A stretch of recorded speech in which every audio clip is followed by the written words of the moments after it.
In my previous video, I mentioned that I had created a game a while ago. However, we are erasing that from existence as it was terrible. So here's the creative process of my first real Roblox game. Quick disclaimer, nothing is finished and the game is still a huge work in progress. So keep that in mind as you're watching this video. I've been working on this project seriously for about a week or so now. I do have an old video on this project somewhere on my channel, but we can ignore that as it's really outdated.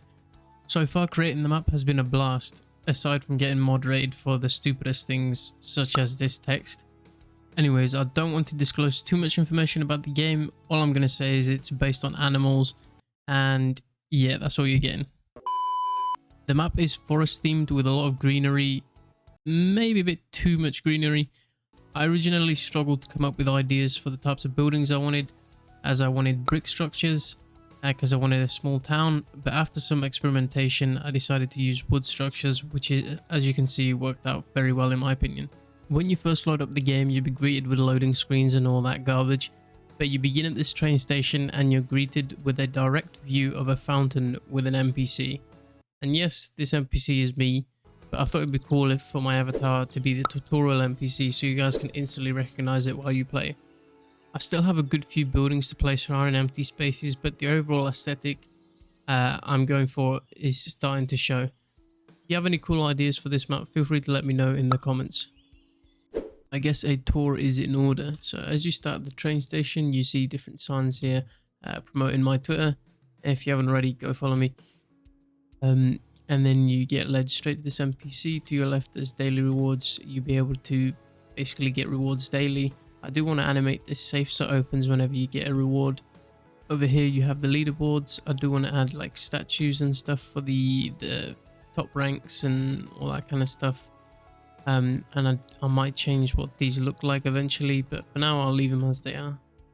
Here is where you're going to start the tutorial process, and then well, my avatar is going to guide you through the area, explaining you what everything does and how it works. Moving on over here, there'll be boost shop, and then you'll be able to buy different boosts for certain time limits, and it will double your coins, your XP and stuff like that. And then over here in the garage, don't want to explain too much what this is, but it's going to be a super fun feature that isn't really common for simulators. This area is going to be filled with the kind of like the selling point. You'll access this and basically get cash from here. Aside from that, all that's really left is a couple more shops. There's like a tool shop, maybe a customization shop and stuff like that, which will all be added before the next video on this game. Another thing which I want to focus on is sound design. I know, for example, games like Pet Simulator X have really good sound design. I just want to make the world feel a lot more immersive than just, you know, having background music, as that's very like generic. So as you can hear here, I have you can hear the water stream.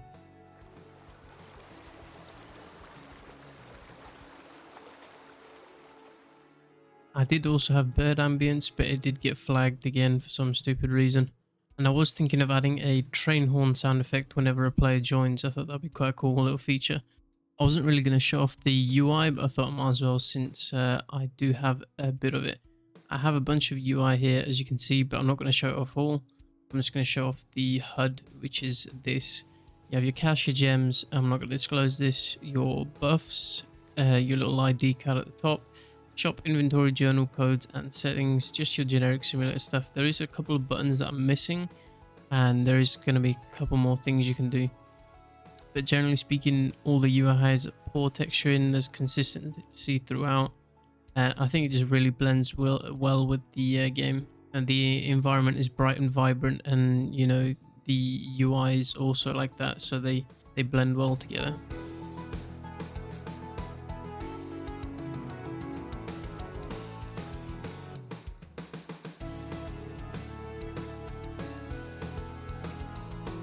The main focus so far has been the hub area, as most of the detailed assets that take a long time will be housed there. Other zones should be quite fast to make. Currently there's a couple of zones scattered around which have somewhat been abandoned, which I will be revamping after the hub is complete. In terms of assets, generally speaking, I'm keeping a low poly style for optimization purposes, as well as efficiency in terms of how fast I can make them. The rocks are still quite low poly, however I did decide to use a normal map on them as it gives them a much more stylized look, which I was going for, rather than just having a grey blob scattered everywhere around the map. This project is by far one of the most effort I've ever put into one of my own projects in a while, and I intend to continue this until I eventually release it. If everything goes as planned, I have high hopes that this could hit front page. With that in mind, if you're a confident programmer and would be interested in working on this project, DM me on Twitter so we can set up some kind of partnership. The project already has a lot of UI and assets to work with, so scripting it shouldn't be too difficult. Speaking of these rocks, as you can see, the normal mapped ones are these ones here, and the old ones are these ones here. So while I'm at it, I'm going to go ahead and replace them all. There we go, that'll do for now. Now that I've shown off a fair few things, we can actually go in and look at all the small details I've put into each area and kind of discuss why I put them there and how I thought of things and just my creative process basically. So the daily rewards area has a couple of safes, some cash and some gems, just to emphasize kind of so your eyes kind of are directed to it because of the shine, and you know it's very appealing to the player, so they want to go over here and interact and get their daily rewards and feel rewarded right off the bat. I'm planning on making the daily rewards quite significant, as a lot of simulators tend to just have them there just to get a couple of coins and then call it a day, which they don't make them significant enough and people just forget about them. Moving over to the boost stall, there's going to be a bunch of little potions surrounded here and maybe some food just to make it look more like a stall, and essentially you're going to buy your boosts here.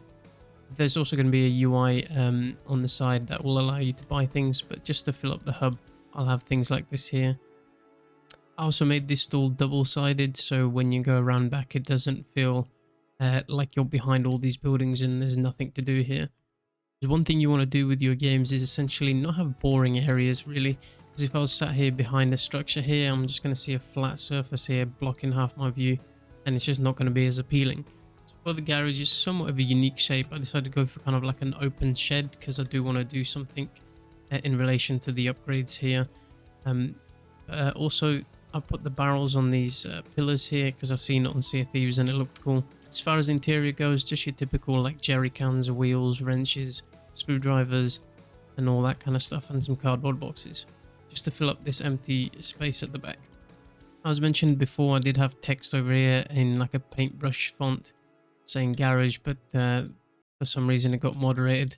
I also did feel like I was overusing the colors, like the green colors and stuff like that, so to kind of counteract that, I made the barn or like the garage like a red wood color, just so it pops out a lot more in the environment.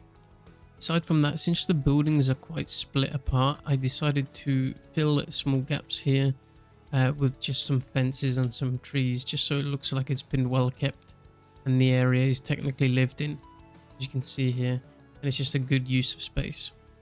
Another thing you want to do in your games is essentially guide the player through visuals rather than just having like a big pointy arrow directly at something. For example, like I've had this fountain and the NPC aligned completely, like when you spawn in you look straight and you know exactly, oh, I need to talk to this guy.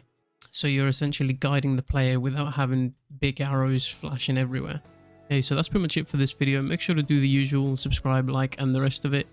There's going to be many more videos on this project and hopefully release fairly soon, within roughly a month's time or so. But other than that, that's been it for me. Peace.